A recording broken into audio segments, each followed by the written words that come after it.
আজকে থেকে শুরু। আজকে থেকে আমরা শুরু একদম মানে কি বলবো যে খুব এইম নিয়ে আমরা পড়াশোনা শুরু করব, যা পরীক্ষা থাকবে তাই শুরু করবো। ম্যাম, তার মানে এর এতদিন যে ক্লাসগুলো হয়েছে এইগুলোর দিকে আর না গেলেও চলবে? ম্যাম শুধু সিটির জন্য হয়েছিল না?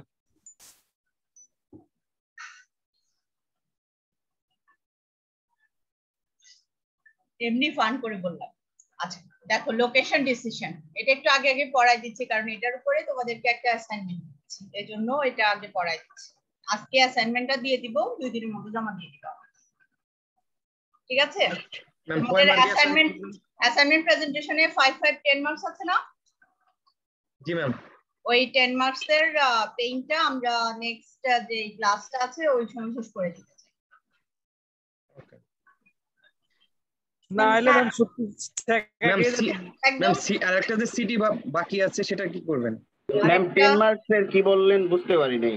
তোমাদের 5 মার্কস এর একটা অ্যাসাইনমেন্ট দিতে হয় আর 5 মার্কস এর প্রেজেন্টেশন দিতে হয়, তাই না? জি ম্যাম। জি ম্যাম। 5 মার্কস এর অ্যাসাইনমেন্টটা এই লোকেশন চ্যাপ্টার থেকে আমরা দিয়েছি অ্যাসাইনমেন্টটা, এটার উপরেই বেস করে প্রেজেন্টেশনও রেডি করব, মানে যেটা অ্যাসাইনমেন্ট ওটাই presentation. Thank you ma'am. Assignment থেকে দুটো স্লাইড রেডি করে প্রেজেন্টেশনে প্রেজেন্ট করে দিবা, সেটা এবার রেকর্ডিং করেও দিতে পারো, ভিডিও রেকর্ডিং করে দিয়ে দিলাম, যাও এখান থেকে। ম্যাম ভিডিও রেকর্ডিং কিসের? এই যে প্রেজেন্টেশন, আমরা যদি সময় পাই তো আমরা ক্লাসে নিয়ে নেব, 2 মিনিট 2 মিনিট করে বললাম, দুটা স্লাইড বললাম, প্রেজেন্টেশন হয়ে গেল। এটা একটা প্যাটার্ন, এটাই ভালো হবে। আর যদি চাও যে ভিডিও রেকর্ডিং করে দিতে তোমাদের সুবিধা, তাহলে ভিডিও রেকর্ডিং করে দিয়ে দিলাম, ইদার ওয়ে, ঠিক আছে? আমরা ম্যাম এটা কি ইন্ডিভিজুয়ালি নেবেন নাকি গ্রুপ করে video recording? Individual. Okay ma'am. তাহলে সবার সাবজেক্ট কি সেমই থাকবে নাকি? হ্যাঁ, জাস্ট 3টা বা 4টা স্লাইড রেডি করবা, মানে যেটা অ্যাসাইনমেন্ট করবা ওইটার উপরে 3টা বা 4টা স্লাইড রেডি করবা, করে প্রেজেন্টেশন দিয়ে দিবা। ক্লিয়ার? জি ম্যাম। জি ম্যাম। ওকে, তাহলে আমরা স্টার্ট করি লোকেশনের উপরে। Location means to manufacture to create the new plans for the organizations or managers should choose the best location. So what's the best location for industry in terms of getting raw materials or getting the low labor cost or environmental stability or proximity to the market? By this way, organizations must choose the facility location. কোথায় কোন জায়গায় কারখানাটা দিলে তারা কম material খরচ তাদের কম হবে, labour কস্টটা তাদের কম হবে, এনভায়রনমেন্টাল স্টেবিলিটি কোথায় আছে, হ্যাঁ, কোথায় টেররিস্ট অ্যাটাক কম, কোথায় এস্টাবলিশ করলে তারা খুব সহজে প্রোডাক্ট বা সার্ভিসটা মার্কেটিং করতে পারবে, মার্কেটে পৌঁছাতে পারবে খুব সহজে কাস্টমারদের কাছে। These are the so many factors that must be considered to create the facility location. And there are some maths in case of the location. So these are the factors that must be considered to choose a location. There are some dominant factors in manufacturing. If we consider a manufacturing industry like textile industry or pharmaceutical industry, so these are the dominant factors that must be considered by the organizations. Okay, favorable labor climate, that means skilled workforce levels are available or not, proximity to the market. After finishing the product, these products or services should be marketed. So what's the proximity? Impact on environment, quality of life. What's the quality of life? When we are producing some sophisticated items, luxury items, then we must consider the quality of life. Are they capable? Is there available customers for purchasing this type of product? Like for example, if we consider the Rolls-Royce, they will not produce the products for third world countries because of economic conditions of the third world country, are not supposed to purchase more and more Rolls-Royce. But the So this is the consideration of quality of life. If they will consider the high quality product if they there is a prospects to increase the sales revenues by having the loss of customers. And proximity to suppliers and resources. How will they get the raw materials from the suppliers? So are suppliers available in the market, or in which they want to locate their manufacturing plant? Is it available or not? So this is all about the proximity to suppliers and proximity to the parent companies, facilities and utilities, taxes. Sometimes the organizations want to get some tax rebates from the governments. So these are the some dominant factors in manufacturing. I hope this is understood.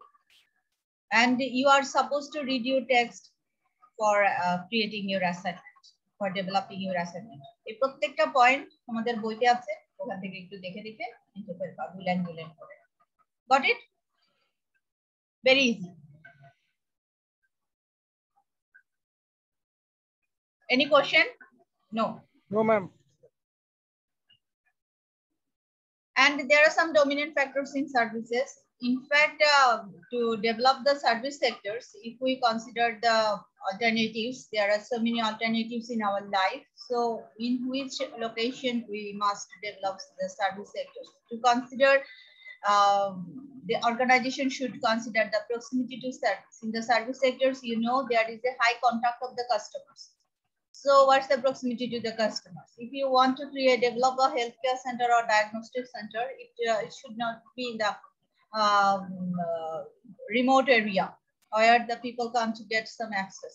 So it should be in the popular area, crowded area, so that customers will get lots of customers, because customers need to have some close contact if they want to get the services. So this is all about the proximity to service in the service sectors. Service গুলো সাধারণত customer কন্ট্যাক্টটা high থাকবে, কাস্টমারদের কাছাকাছি না হলে service sector গুলোতে আসলে customer পাবে না। Transportation cost and proximity to markets and location of competitors and site specific factors. So these are the dominant factors in service sector. But while we consider the service or manufacturing industry, there are some common criteria should be considered in locating either manufacturing or service. কিছু কিছু জিনিস থাকে যে commonly আমরা চিন্তা করি, সেটা manufacturing industry হোক বা সার্ভিস ইন্ডাস্ট্রি হোক, দুটো ক্ষেত্রেই কনসিডারেশন এরিয়া গুলো same.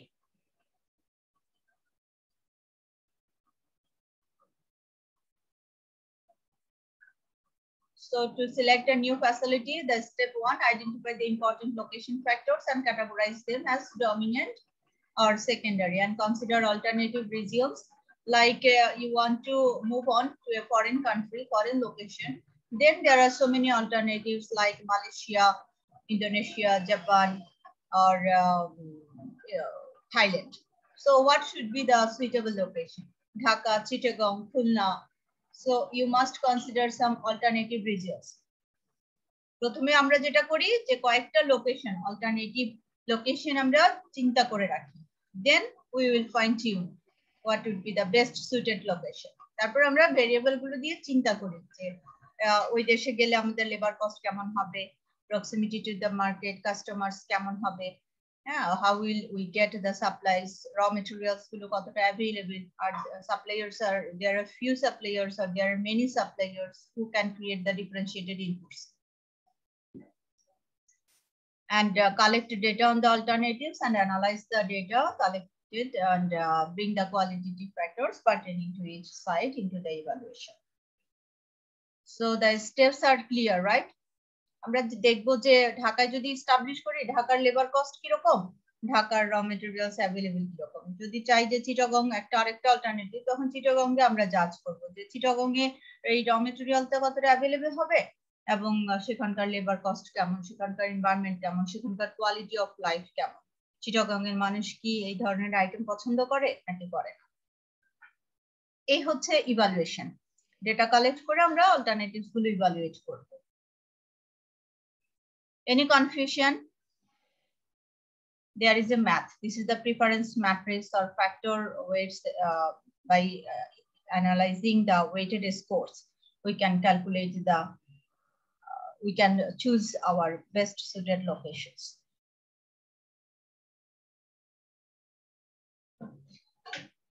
There are some weights, there are some scores for a location. Weighted score আমরা পড়েছিলাম তাই না, কিভাবে ক্যালকুলেট করতে হয়?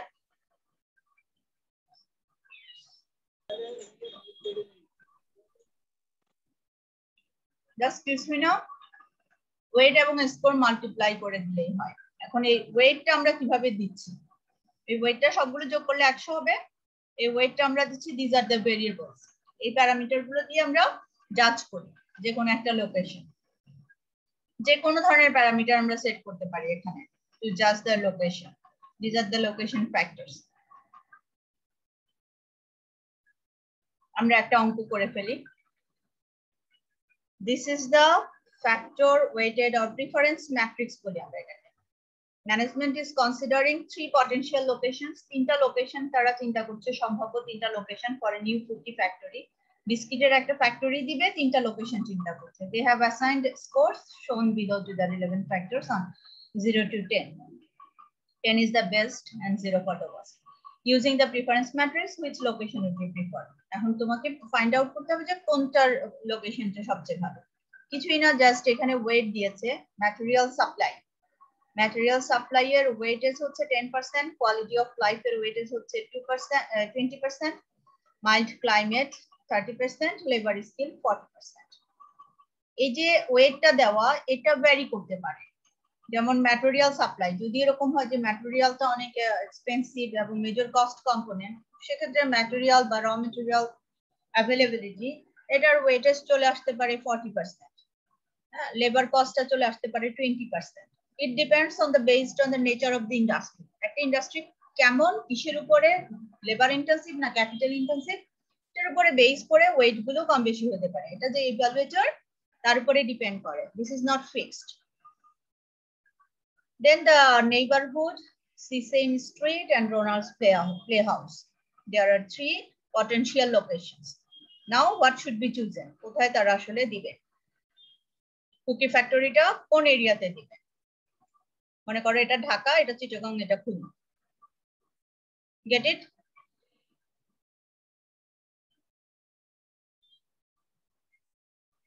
এরকম একটা অঙ্ক আসলে আমরা পারবো তো?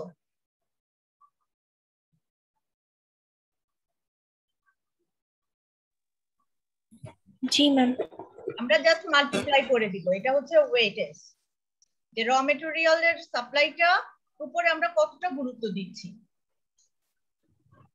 আমরা 10% গুরুত্ব দিতে পারি, এখানে আমরা 20% ও দিতে পারি। অনেক সময় আমাকে বলা হবে যে ইকুয়ালি ডিস্ট্রিবিউটেড, ওয়েটস আর ইকুয়ালি ডিস্ট্রিবিউটেড, সেক্ষেত্রে সব জায়গায় আমরা 25% করে ওয়েট দিয়ে দিব। যদি কখনো বলে যে quality of life is 2 times important in terms of others, তো কোয়ালিটি অফ লাইফকে তখন আমরা 20 করে আর বাকিগুলোকে, আর বাকি যেই 80 থাকবে সেগুলোকে আমরা ডিস্ট্রিবিউট করে দেব। এরকম মানে অনেক সময় প্রশ্নের মধ্যে বলে দেয়া হয় যে কোনটার গুরুত্ব কতটুকু, সেইভাবে ওয়েটটা সাজায় নিতে হবে। ওয়েটটা হয়তো এরকম ফিক্সড করে দেয়া নাও থাকতে পারে। বলা হবে যে ওয়েটস আর ইকুয়ালি ডিস্ট্রিবিউটেড, সেক্ষেত্রে আমরা কিভাবে ওয়েট গুলো দিব?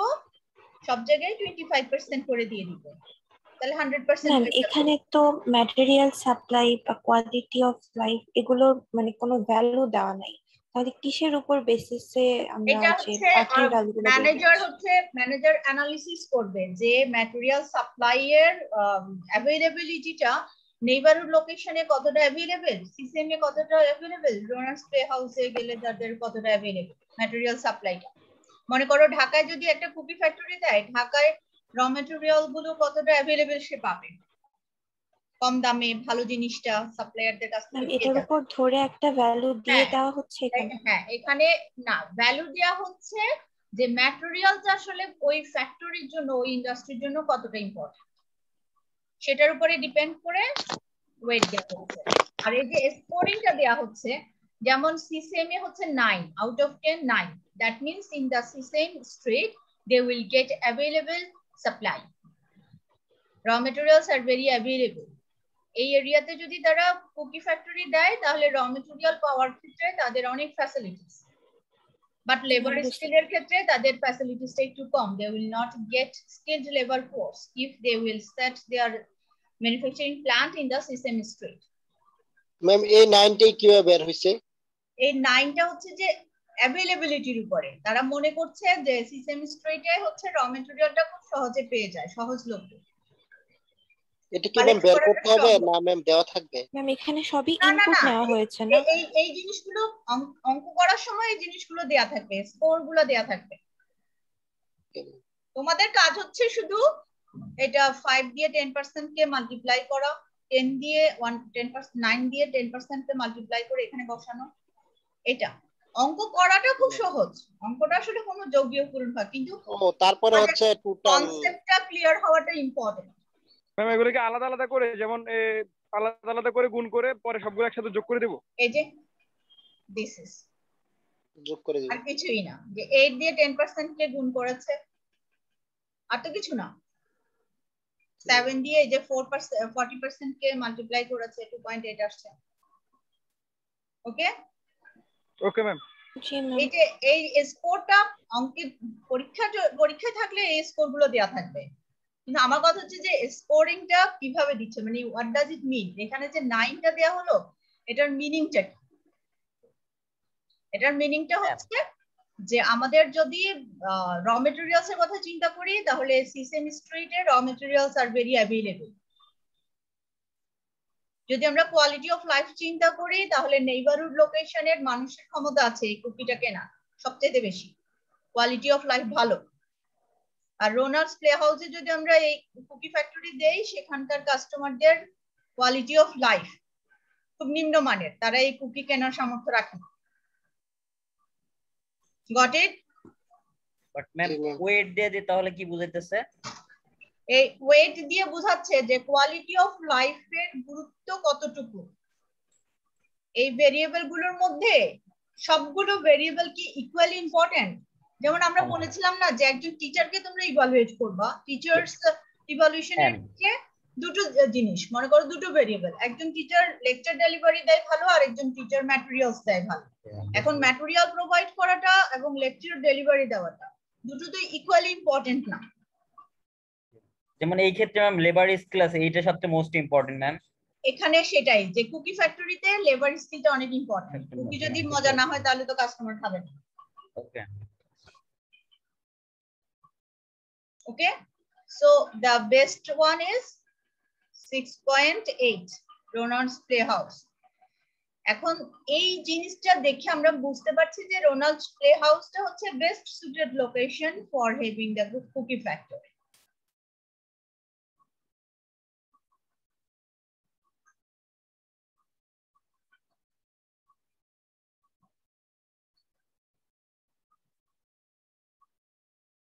I hope this is clear. জি ম্যাম।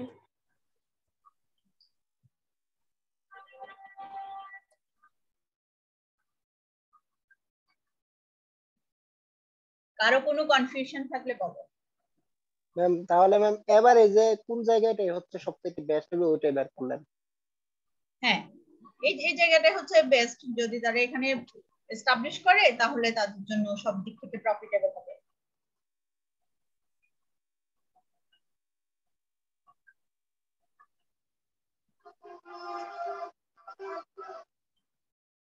আচ্ছা, লোড ডিসটেন্স মেথড, এটা হচ্ছে আরেকটা method to identify the location.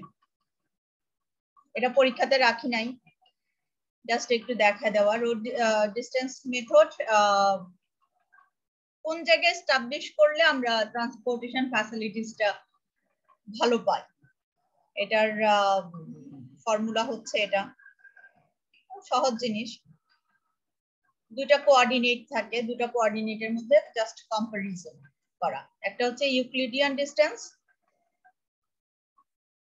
এটা হচ্ছে এক্স কোঅর্ডিনেটর, এটা হচ্ছে ওয়াই কোঅর্ডিনেটর। এই দুটোর মধ্যে ডিফারেন্সটা কি? X coordinator, Y coordinator. এটা হচ্ছে এখানকার এই লোকেশনের এক্স কোঅর্ডিনেটস হচ্ছে 20, এটা হচ্ছে 10। এই লোকেশনের হচ্ছে আরেকটা লোকেশনের এক্স কোঅর্ডিনেটর হচ্ছে 80 আর এটা হচ্ছে 60। আর রেক্টিলিনিয়ারের এটা হচ্ছে সিস্টেমটা হচ্ছে এটা। এখন এই দুটো জিনিসই যদি আমরা একটা एग्जांपल দেই তাহলে আমাদের জন্য সুবিধা। এটা কি পড়তে চাও? এটা কিন্তু থাকবে না পরীক্ষায়, জাস্ট না থাকলে ম্যাম পড়তে চাই না আমি।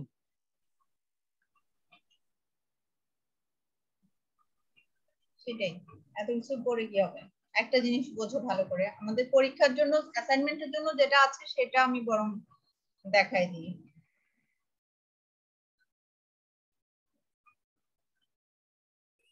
ম্যাম অ্যাসাইনমেন্টের জন্য কি আজকে পুরো স্লাইডটাই থাকবে নাকি জাস্ট একটা নির্দিষ্ট একটা অংশ? দাঁড়াও, হ্যালো অ্যাসাইনমেন্টে দেখাই, দাঁড়াও একটু না বুঝাই দিলে তো তোমরা আসলে পারবে না।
একটু ওয়েট করো, আমি একটু ওপেন করে নিই।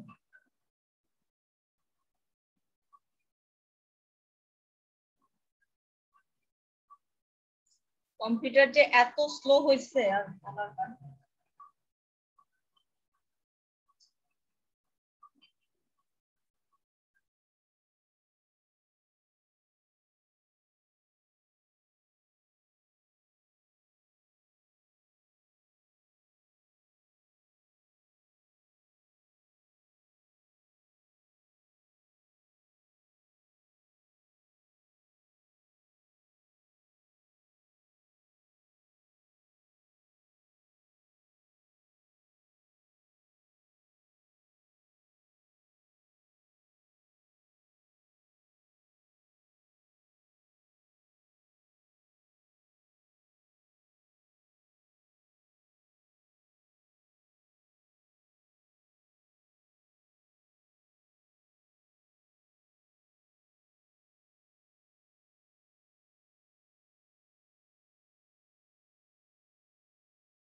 Sorry.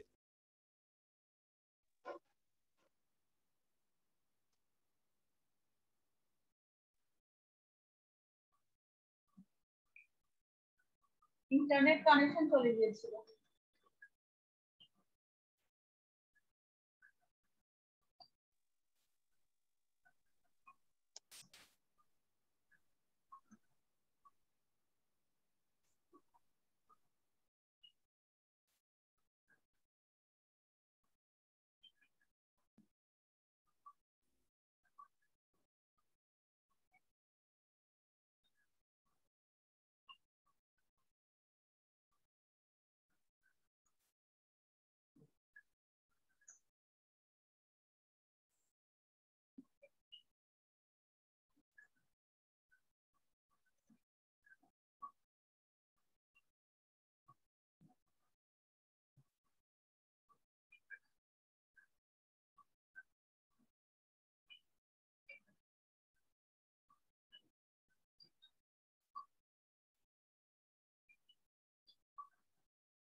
তোমাদের অ্যাসাইনমেন্টটা হচ্ছে এরকম, এটার উপরে বেস করে। ব্রেক ইভেন আমরা এর আগেও কনসেপ্টটা ডিসকাস করেছিলাম।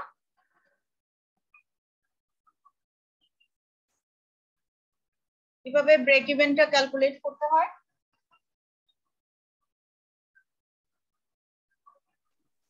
Break even point ma'am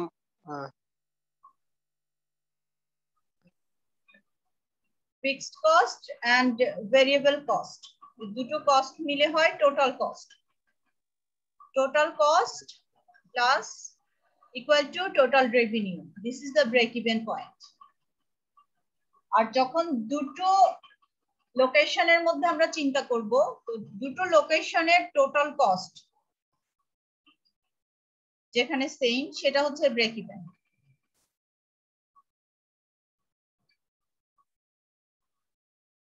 so cost কিভাবে ক্যালকুলেট করতে হয়, টোটাল কস্ট কিভাবে ক্যালকুলেট করতে হয় সেটা আমরা সবাই জানি মোটামুটি। Fixed cost plus variable cost. এখন দুটা তিনটা লোকেশন দেওয়া থাকবে, লোকেশন গুলোর মধ্যে মনে করো যে যেটার কস্ট সবচেয়ে কম হবে সেখানে আমরা স্টাবলিশ করব। এই হচ্ছে লোকেশন ডিসিশনের ব্যাপার। তো ম্যাম সিম্পল একদম, আরো একদম সিম্পল, খালি কস্ট হিসাব করে যেটা কম ওইটাই। হ্যাঁ। এখন কথা হচ্ছে যে কিছু জিনিস আছে যে শুধুমাত্র আমরা কস্ট চিন্তা করি না, আরো কিছু জিনিস, আরো কিছু ফ্যাক্টর চিন্তা করতে হয়। অনেক সময় অর্গানাইজেশন মনে করে যে low labour cost, this is very labor cost is very prime factor to be considered, but there are some other factors may have some priority, may need to consider. Okay, এটা থেকে এটা দিয়ে যাচ্ছে অ্যাসাইনমেন্টটা, আর কিছু না, একদম সোজা, মানে কোনো পেইনফুল কোনো অ্যাসাইনমেন্টই না। তোমরা যেটা করবা, মনে করো তিনটা লোকেশনের এরকম ফিক্সড কস্ট ভেরিয়েবল কস্ট দেয়া আছে, শুধু টোটাল কস্টটা বের করবা তিনটা লোকেশনের। বের করে তুমি ডিসিশন দিবা যে কোন লোকেশনে তোমার এস্টাবলিশ করলে ভালো হবে, which is the best suited location. ওকে, এইখানে যেটা আছে এক্সাম্পলটা, হ্যাঁ এখানকার এক্সাম্পলটাই আমরা ডিসকাস করে দেই, তাহলে তোমাদের জন্য সুবিধা হবে, একটা জিনিস নতুন করে একটু জানলা। To plot a community's total cost line, let us first compute the total cost for two output levels. একটাতে আউটপুট হচ্ছে 0 আর একটাতে হচ্ছে 20,000 units per year. For the Q level 0, the total cost is simply the fixed cost. যেখানে তোমার কোনো production নাই, তুমি একেবারে কিছুই প্রডিউস করছো না, সেখানে তোমার ফিক্সড কস্ট যেটা, সেটাই হচ্ছে তোমার টোটাল কস্ট। আর কিউ যদি তুমি 20,000 ইউনিটস প্রডিউস করো, সেক্ষেত্রে তোমার ফিক্সড কস্টের সাথে ভেরিয়েবল কস্টটা অ্যাড হবে। এই তো, যেমন কমিউনিটি এবিসিডি ফিক্সড কস্ট দিয়ে আছে না প্রিভিয়াসলি, দেখো প্রত্যেকটার ফিক্সড কস্ট দিয়ে আছে না। জি ম্যাম। তো ভেরিয়েবল কস্ট হচ্ছে 60, এখানকার ভেরিয়েবল কস্ট এই লোকেশনে যদি তুমি এস্টাবলিশ করো, এখানকার ভেরিয়েবল কস্ট করবে 38, মানে পার ইউনিটে 38 করে খরচ হবে। এই লোকেশনে যদি এই কমিউনিটিতে তুমি যাও তাহলে 62 করে তোমার পার ইউনিট কস্ট হবে। আর এখানকার ফিক্সড কস্ট এটা, এখানে হচ্ছে ভেরিয়েবল কস্ট 24 পার ইউনিট। এখন based on this information we can calculate which location is best, which community is best. Just multiply করে যোগ করে দিব, এটা হচ্ছে ফিক্সড কস্ট। আর ভেরিয়েবল কস্ট হচ্ছে unit of production into per unit variable cost, unit of production into per unit variable cost. I hope this is clear. এক unit produce করতে $62 করে লাগছে, 20,000 ইউনিট প্রডিউস করলে কত ডলার লাগবে, এই হচ্ছে এখানকার ফিগারটা। বুঝতে কারো কোনো প্রবলেম হওয়ার কথা না। তারপর আমরা ফিক্সড কস্ট আর ভেরিয়েবল কস্ট যোগ করে ফেলছি, this is the total cost. এখন এই প্রত্যেকটা জায়গার প্রত্যেকটা কমিউনিটির টোটাল কস্ট যদি আমরা কনসিডার করি, সবচেয়ে কম হচ্ছে community C. So this is the best suited location.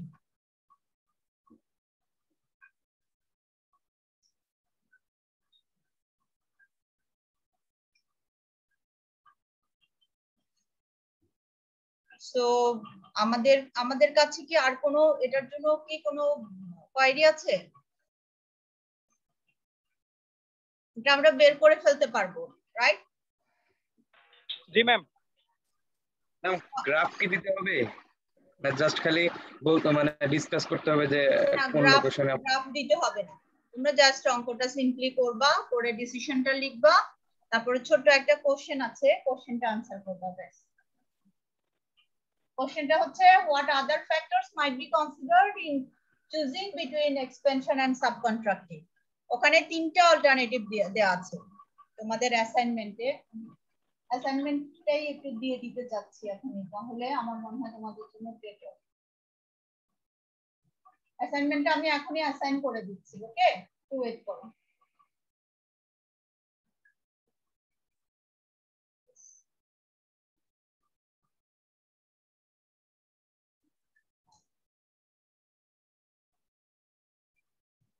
আচ্ছা, অ্যাসাইনমেন্টের ফার্স্ট কোশ্চেন হচ্ছে explain why locating a plant solely on the basis of low labor cost may be the wrong approach. যদি অর্গানাইজেশন শুধু লো labour cost চিন্তা করে তাহলে এটা একটা রং অ্যাপ্রোচ। এটা কেন? এটা তোমরা একটু লিখবা, ওকে? যে লেবার কস্ট ছাড়াও তো আরো অনেক ফ্যাক্টর আছে which may lead to the decisions. শুধু লেবার কস্ট চিন্তা করেই এক দেশে চলে যাওয়া যায় না। যেমন বাংলাদেশে একটা কোম্পানি চলে আসলো লো লেবার কস্ট চিন্তা করে, কিন্তু দেখা গেল যে low labour cost but they are not skilled. বুঝতে পারছো? স্কিল এন্ড কম্পিটেন্সি দরকার আছে। তারপরে হচ্ছে যে environment is not stable, political environment is not stable. এমন একটা কান্ট্রিতে গেলা সেখানে লেবার কস্ট কম এবং তারা স্কিলডও, but political environment is not stable, সারাক্ষণই যুদ্ধ লেগেই আছে। So should organisation move to that location? No. Okay, এভাবে নিজেদের উইজডম থেকে, আর বইতে তো আছেই, তোমরা তোমাদেরকে যে পিডিএফ দুটো বই দেওয়া হয়েছে ট্রাজেস্কির এবং স্টিভেনসের, দুটো বইতেই এই লোকেশন চ্যাপ্টারের এই ফ্যাক্টরস গুলো নিয়ে ডিসকাশনটা আছে। ওখান থেকে তোমরা কোশ্চেন গুলো পাবা এবং ওটার আনসার মানে কোশ্চেনের আনসার গুলো লিখে ফেলবা। সো ফার্স্ট কোশ্চেনটা হচ্ছে এটা যে কি কি ফ্যাক্টর চিন্তা করতে হয়, সেটা তো আমরা বললামই। There are so many factors like environment, proximity to the market, quality of life, এগুলো দুই লাইন করে লিখবা।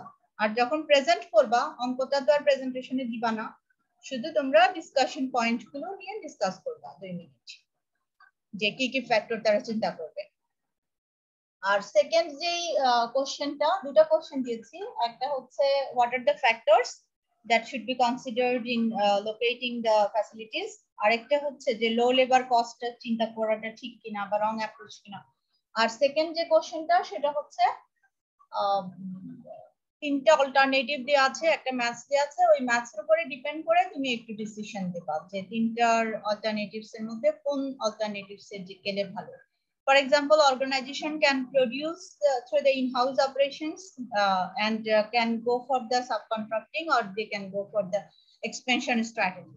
তারা একেবারে নতুন একটা কারখানা দিতে পারে অথবা এক্সিস্টিং যে কারখানা আছে সেটাকে একটু এক্সপান্ড করে নিতে পারে। আরেকটা হচ্ছে তোমার সাবকন্ট্রাক্টিং এ যেতে পারে, নিজেরা প্রোডিউস না করে সাবকন্ট্রাক্টিং এর মাধ্যমে প্রোডাক্টটা পেতে পারে। সো প্রত্যেকটারই তিনটা অল্টারনেটিভস এর তোমার কস্ট স্ট্রাকচার কেমন করবে। If they move to subcontracting or if they move to expand the existing ones, what would be the cost? তাদের কোনটাতে কত খরচ করবে ইনফরমেশন দেয়া আছে, ফিক্সড কস্ট দেয়া আছে, ভেরিয়েবল কস্ট দেয়া আছে, তাদের ইউনিট অফ প্রোডাকশন দেয়া আছে। তোমাদেরকে ক্যালকুলেট করতে হবে যে কোনটাতে খরচ কেমন, তারপরে সেটার উপরে বেস করে তোমরা ডিসিশন দিবা যে organisation should go for subcontracting or should go for the expansion. So expansion করলে কেমন, সাবকন্ট্রাক্টিং করলে কি রকম, সেগুলোর উপরে বেস করে তোমাদেরকে ডিসিশন নিতে হবে। সো আই হোপ তোমাদের অ্যাসাইনমেন্টটা করতে খুব একটা বেগ পেতে হবে না।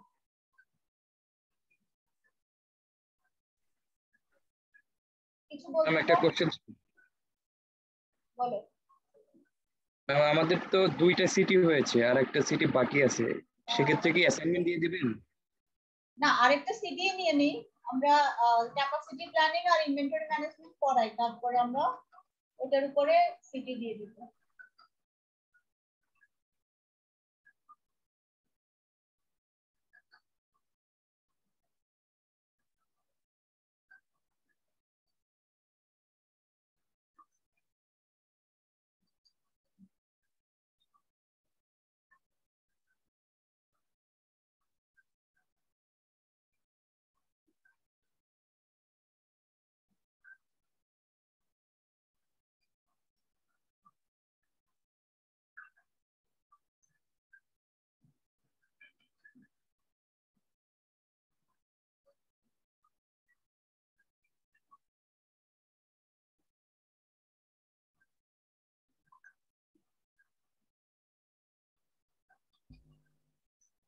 আসসালামু আলাইকুম ম্যাম। ম্যাম শেষে সিটি দিতে পারি নাই ম্যাম, মানে অসুস্থ ছিলাম, বাড়িতে ছিলাম, আজকে সকালে ঢাকায় ব্যাক করছি আর কি। শুনতে পাচ্ছি না। ম্যাম 3 নম্বর সিটি দিতে পারি নাই ম্যাম, সেকেন্ড সিটিও দিতে পারি নাই আমি, তখন মানে গ্রামের বাড়িতে ছিলাম তো নেট ছিল না, আর থার্ড সিটিতে অসুস্থ ছিলাম ম্যাম, এই 1 সপ্তাহ মানে নেটের জগতে ছিলাম না আর কি।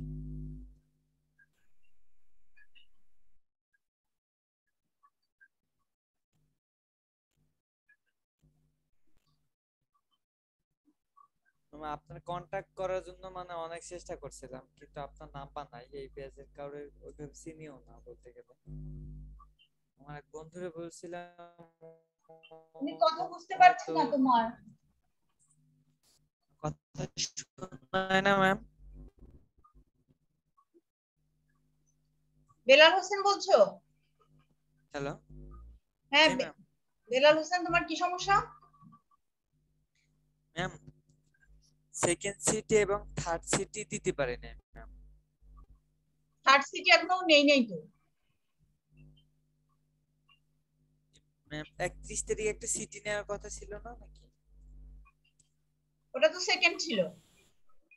তাহলে ম্যাম ওইটা হয়তো মিস করছি ম্যাম, আমি হচ্ছে অসুস্থ ছিলাম ম্যাম এই 7 ডেজ।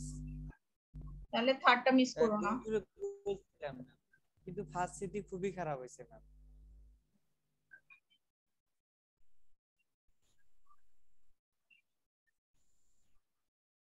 থার্ড সিটিটা ভালো করে দাও।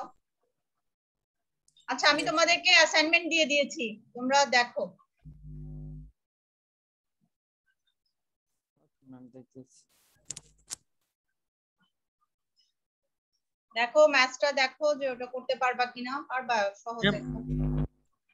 ম্যাম আপনার নাম্বারটা যদি একটু ইসে দিয়ে দিতেন, মানে কোনো কমেন্টে বা নাম্বার তো কোর্স আউটলাইনে প্রথম ক্লাসে দিয়ে দিচ্ছি। আচ্ছা, এখন দিয়ে দিচ্ছি আবার।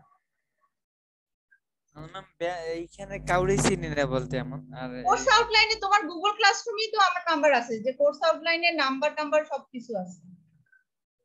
তোমরা তো কোর্স আউটলাইনটা খুলেও দেখো, সমস্যা তো এটা।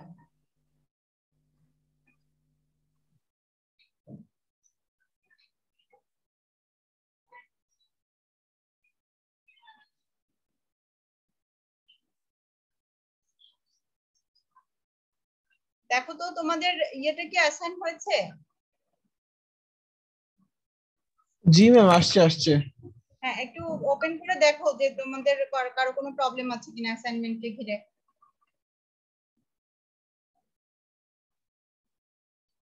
এরপর আমরা নতুন আরেকটা চ্যাপ্টার পড়া শুরু করব। ম্যাম এই অ্যাসাইনমেন্ট থেকে প্রেজেন্টেশন কিভাবে দেব? হ্যাঁ, এটার ওই যে তোমাদের যে প্রশ্নটা আছে ওটার উপরে বেস করে 2-3টা স্লাইড রেডি করবা। ম্যাম কোশ্চেনের এই টপিকের উপরে? হ্যাঁ। আচ্ছা ম্যাম এই কোশ্চেন টপিকের উপর নাকি কোশ্চেনের উপরে স্পেসিফিক ভাবে? যে কোশ্চেন গুলো এখানে আছে, ম্যাথসটা শুধু প্রেজেন্টেশনে আনবা না আর কি, অন্যগুলো প্রেজেন্টেশনে নিয়ে আসবা। আচ্ছা। যে প্রথম কোশ্চেনটা হচ্ছে হোয়াইট স্ট্র্যাটেজিস মাইট দেখেন।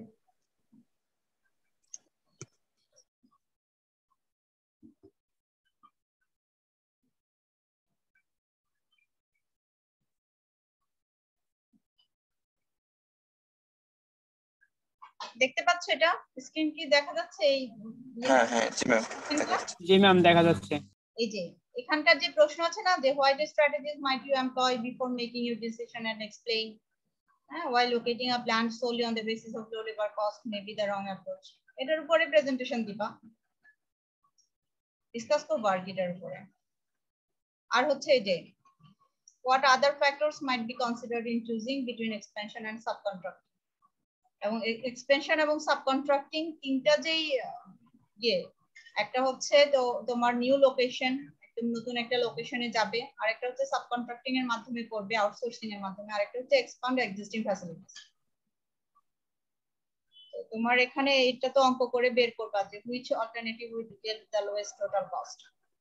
আর একটা হচ্ছে যে what other factors might be considered in choosing between expansion and subcontracting. এখানে তুমি তোমার আর্গুমেন্ট গুলা শো করবা, প্রেজেন্টেশন দিবা হচ্ছে যে এখানকার কোশ্চেন নাম্বার বি, আর এখানে যে কোশ্চেনটা আছে ফার্স্ট কোশ্চেনটা, এটার উপরে বেস করে 2-3টা স্লাইড রেডি করবা, 2 মিনিট করে বলবা, ব্যাস হয়ে গেল 1.5 minute. Got it? G ma'am. So location থেকে মোটামুটি আমাদের এই হচ্ছে পড়াশোনা, একদমই সিম্পল একটা জিনিস। আমরা একটু ক্যাপাসিটি প্ল্যানিংটা পড়াই দিতে চাই। এখন ক্যাপাসিটি প্ল্যানিংটা একটু ইয়ে চ্যাপ্টার, ক্রিটিক্যাল আছে।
ক্যাপাসিটি প্ল্যানিং তো মোটামুটি ডেফিনিশনটা আমরা বুঝি, তাই না?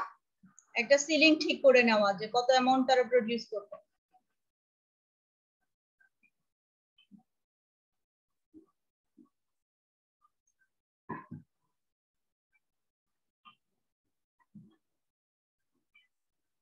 স্লাইড শেয়ার হয়েছে না? এই স্লাইডগুলো কিন্তু তোমাদেরকে অলরেডি দেয়া আছে। জি ম্যাম হইছে। So what is capacity? Maximum rate of output of a process or a system. আমরা কত পরিমাণ প্রডিউস করব একটা ফ্যাক্টরিতে বা একটা সার্ভিস সেক্টরে যদি চিন্তা করি। And in terms of capacity management, there are some plannings for short term and for long term. In the long-term capacity planning, we must expose the idea of economies and diseconomies of scale. And the things are economies of scale. If you have the largest scale in operation, you can reduce your cost structure. So any kind of large scale in activities may reduce the cost structure. This is the concept of economies of scale. তুমি যদি কোনো একটা কাজ অনেক বেশি পরিমাণে করো, সেক্ষেত্রে তুমি কিছুটা কম খরচে করতে পারবা। এটা সবাই বুঝি। এই কনসেপ্টটাকে আমরা বলি economies of scale. Already you are familiar, you completed economics course, right? And another concept is diseconomies of scale.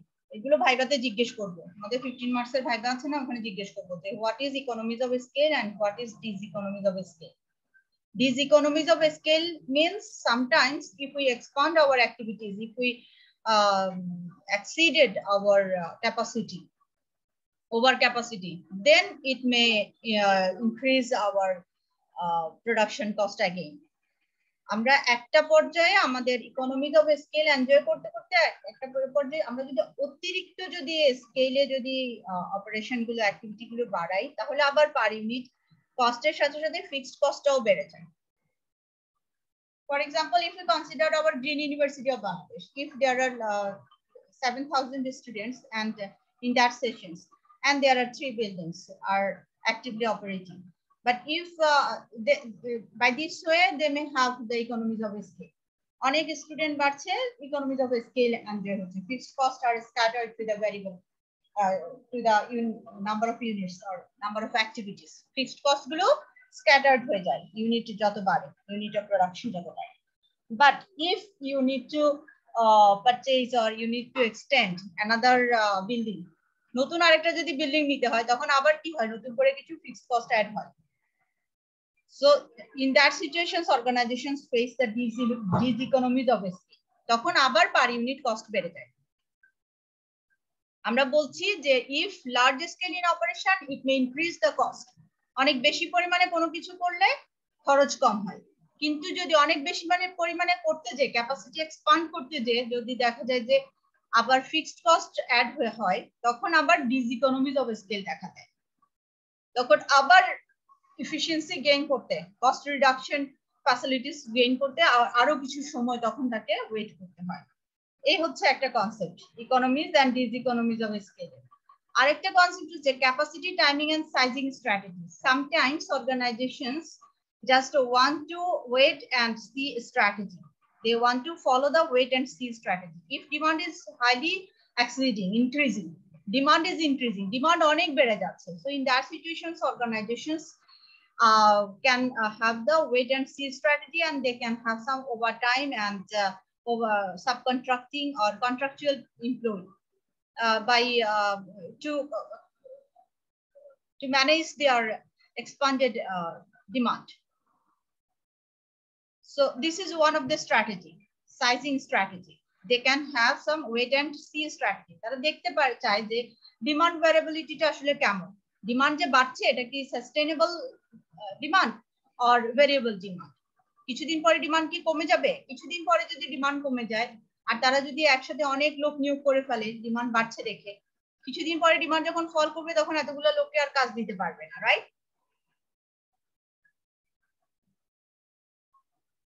Got it? বুঝতে পারছো? জি ম্যাম। কথাগুলো আসলে বোঝার, ডিসিশন মেকিং এ মুখস্থ করার চাইতেও, বুঝলে তোমরা লিখতেও পারবা, বলতেও পারবা, কাজেও লাগবে। সো টাইমিং সাইজিং ক্যাপাসিটির ব্যাপারটা হচ্ছে এরকম যে একটা প্রোডাক্ট বা একটা সার্ভিসের অনেক ডিমান্ড দেখে সাথে সাথে কি করতে পারে, নতুন নতুন প্ল্যান্ট এস্টাবলিশ করতে পারে। নতুন নতুন প্ল্যান্ট এস্টাবলিশ করতে যে খরচটা হয় সেটা কখন উঠে আসে, যখন increasing demand this is very sustainable, then organizations can have some profits if they expand. Expansion is the strategy and wait and see strategy. There are two contrasting strategies. এটা তোমাদের পরীক্ষার প্রশ্ন।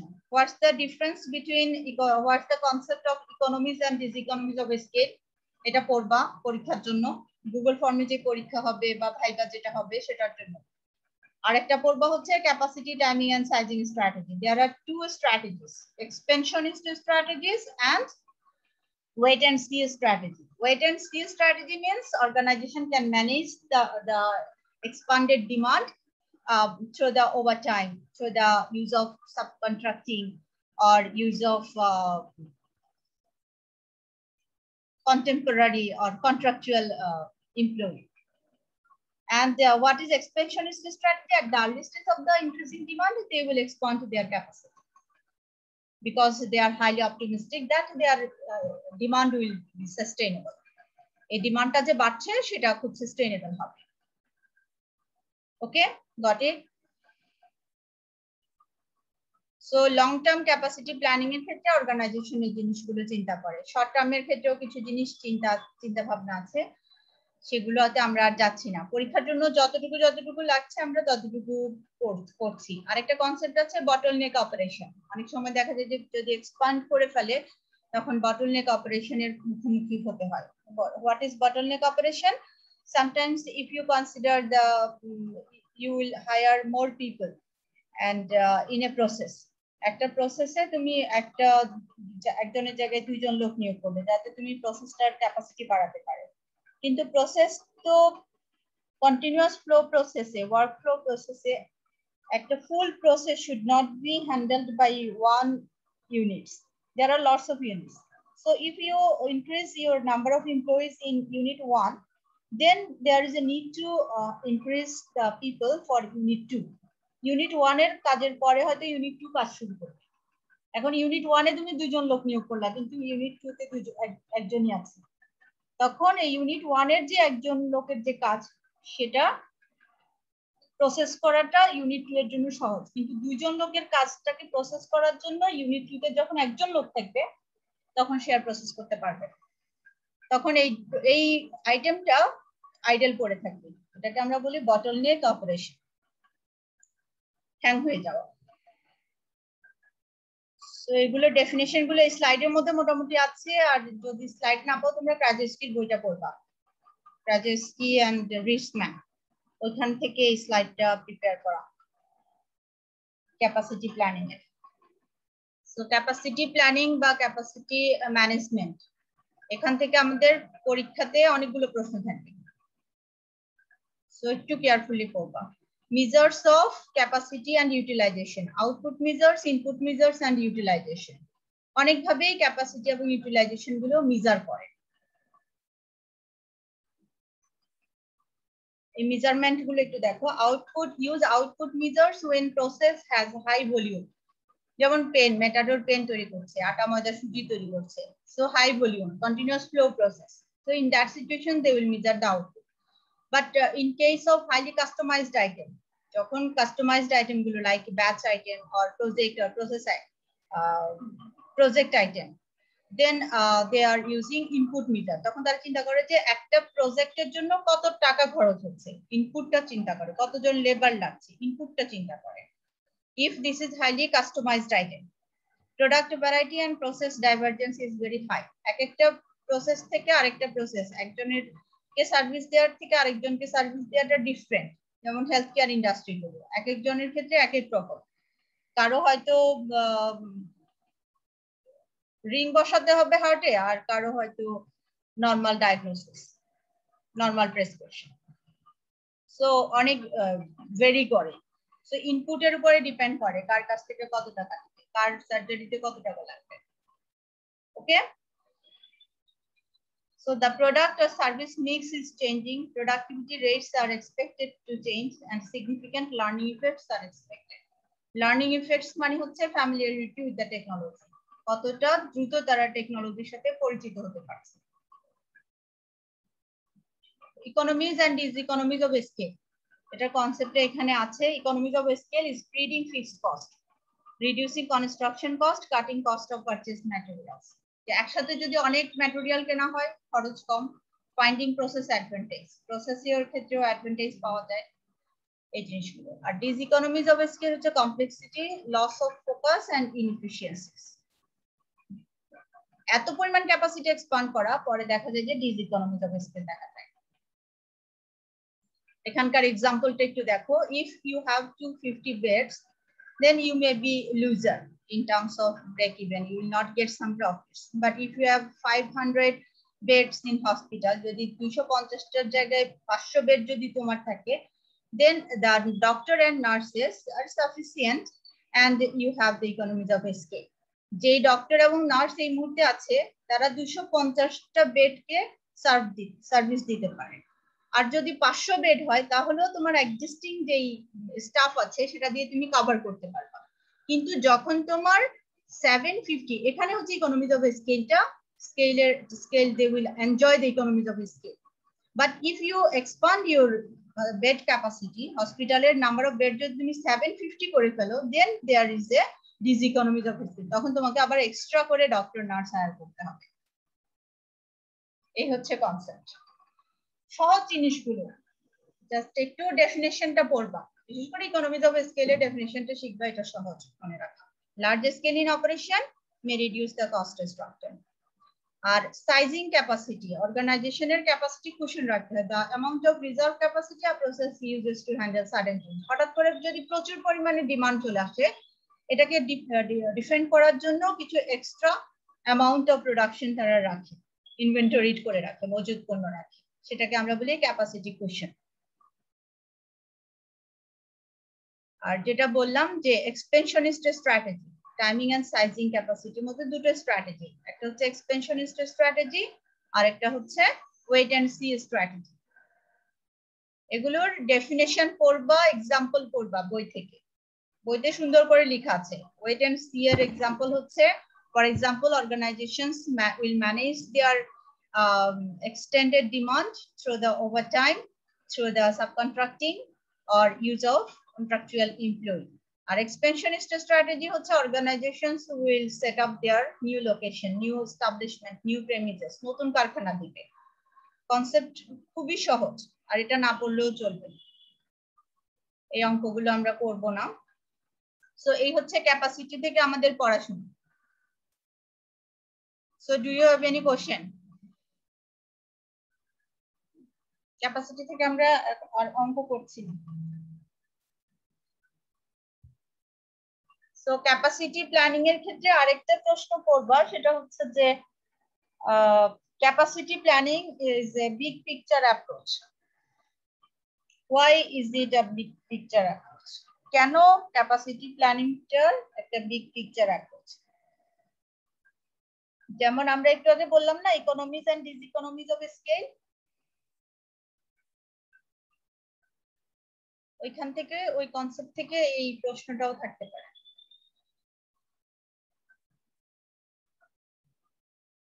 সো কোশ্চেন গুলা কি তোমরা একটু লিখে নিচ্ছ?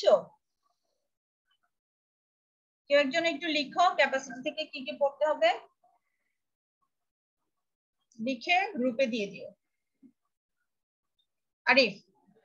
জি ম্যাম, দিয়ে দিব ম্যাম।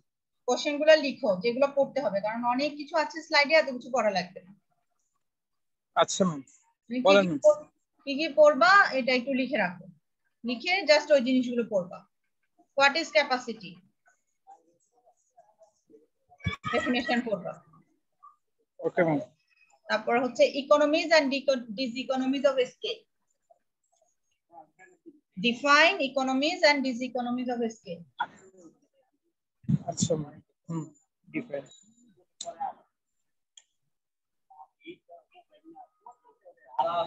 তারপরে লিখো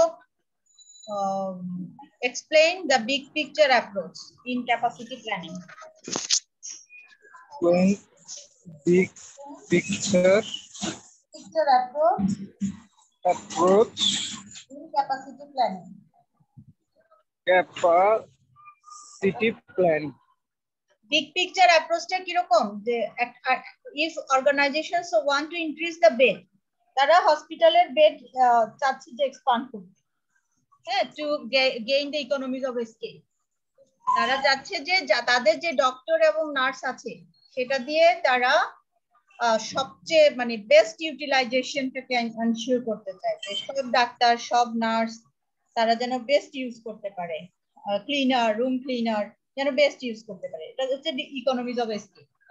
এখন বিগ পিকচার অ্যাপ্রোচটা হচ্ছে এরকম যে if they fail to understand that if they will expand exceedingly high, then is their capacity enough or not to handle this expanded capacity. যদি তারা নাম্বার অফ বেড খুব বেশি মাত্রা বাড়ায়, তাহলে তাদের কি করতে হবে? ডক্টর এবং নার্স আরো বেশি পরিমাণে হায়ার করতে হবে, রুম ক্লিনার হায়ার করতে হবে, তখন ডিসইকোনমিজ অফ স্কিল দেখা দিবে।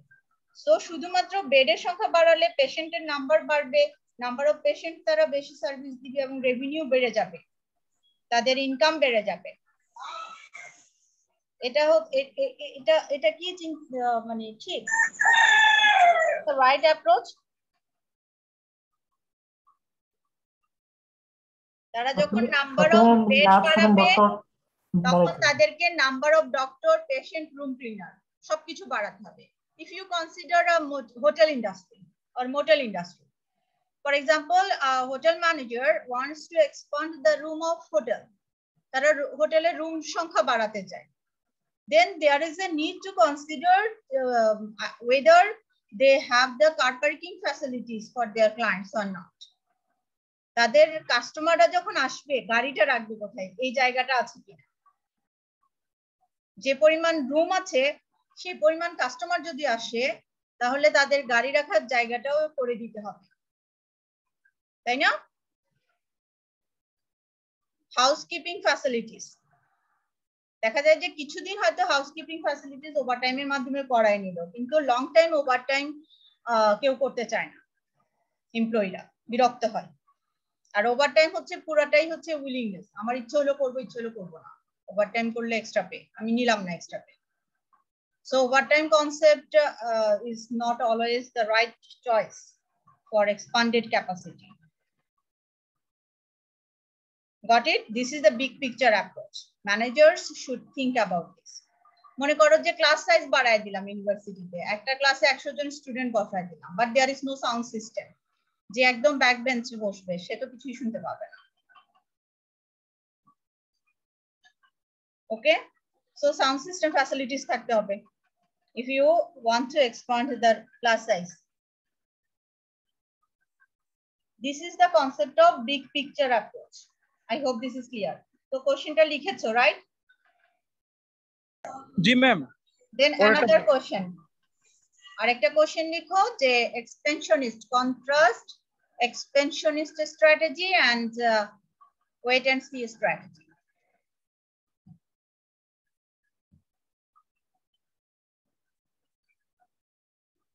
ম্যাম আবার একটু বললে।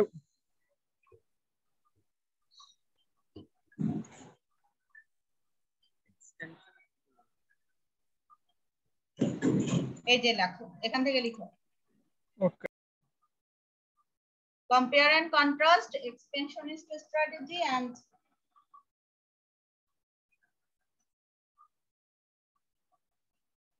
wait and see strategy. এটা হচ্ছে wait and see strategy. Wait and see তে তারা মানে টেম্পোরারিলি আগে সার্ভ করার চেষ্টা করে আর কি, তারপরে তারা চিন্তা করে যে এক্সপান্ড করবে কি করবে না ক্যাপাসিটি।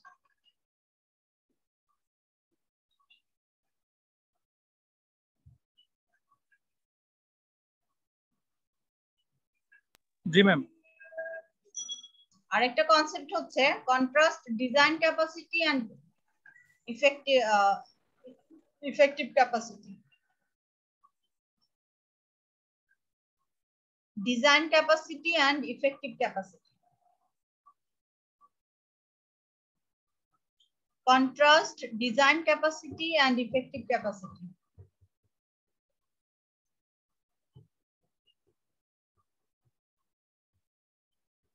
এখানে আছে।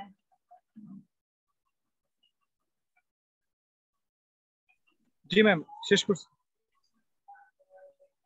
Design capacity, effective capacity and utilisation rate, এটা নিয়ে আমরা নেক্সট ক্লাসে কথা বলবো। এটা হচ্ছে লাস্ট কনসেপ্ট। এই স্লাইড থেকে যেটা যেটা পড়ানোর সেটা বলে দিয়েছি। আর ডিজাইন ক্যাপাসিটি, ইফেক্টিভ ক্যাপাসিটির উপরে একটা ছোট্টখাটো ম্যাথস আছে, ওইটা নিয়ে আমরা নেক্সট ক্লাসে ডিসকাস করব। এটা স্লাইডটা দেওয়া হয়নি।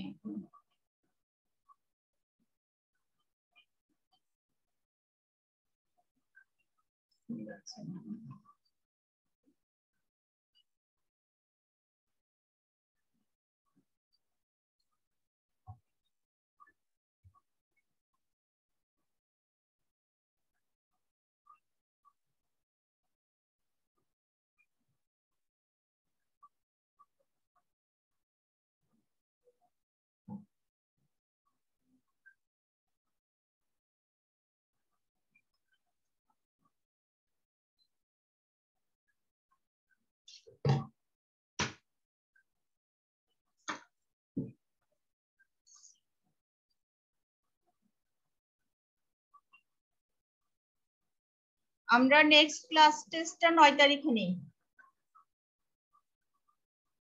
না 9 তারিখ তো আমাদের আবার ম্যাম কয় তারিখে ফাইনাল কি হবে, ফার্স্ট ফেজ আছে স্যার আমাদের, ইয়া ম্যাম আছে, ফার্স্ট ফেজ আছে আমাদের যে ডিফেন্স রিসার্চের। হ্যাঁ হ্যাঁ তাইলে 14 তারিখে নেই, মানে একদম পরীক্ষার আগে আগে। হ্যাঁ, তোমাদের পরীক্ষার জন্য পড়া হয়ে যাবে। ঠিক আছে, আর তো কোনো ডেট নেই।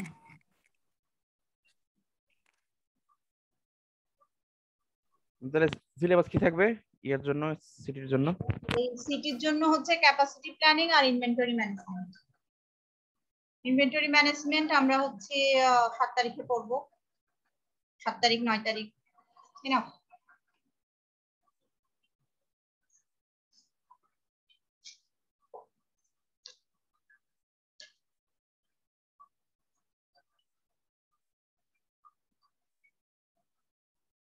আব্দুল্লাহ মামুন, আমিনুল ইসলাম।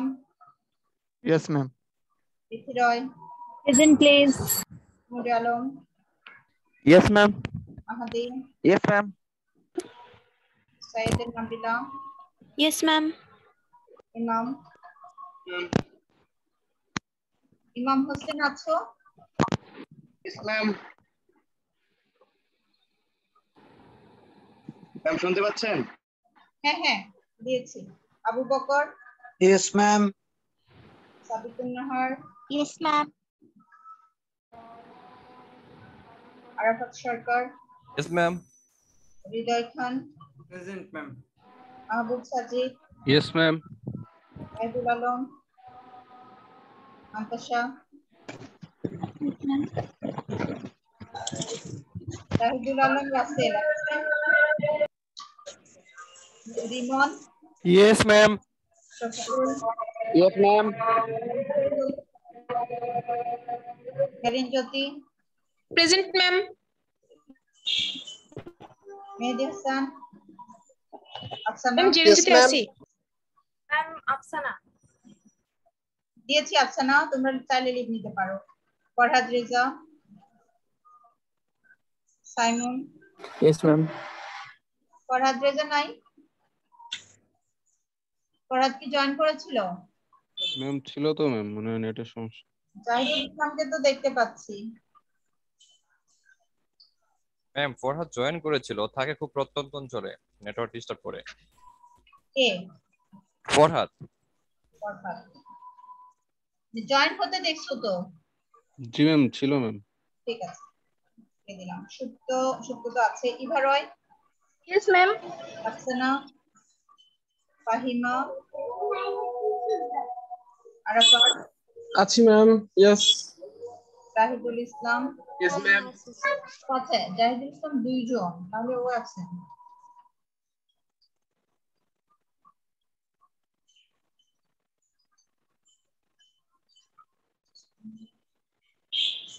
নাফিস। ম্যাম নাফিস ছিল, নেটের সমস্যা। আচ্ছা, রাজু। রাজু আহমেদ। দিয়েছি Raju. Kaiyumuzzaman. Yes, ma'am. Belal. Yes, ma'am. Tamir. Yes, ma'am. প্রিয়।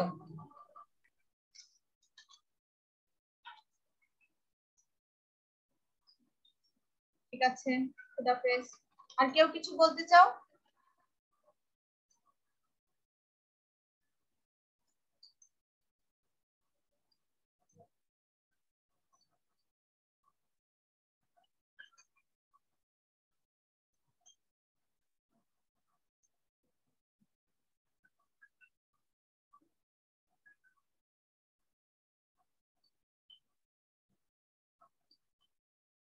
ক্যাপাসিটি থেকে প্রশ্নগুলো লিখেছো? আরিফ।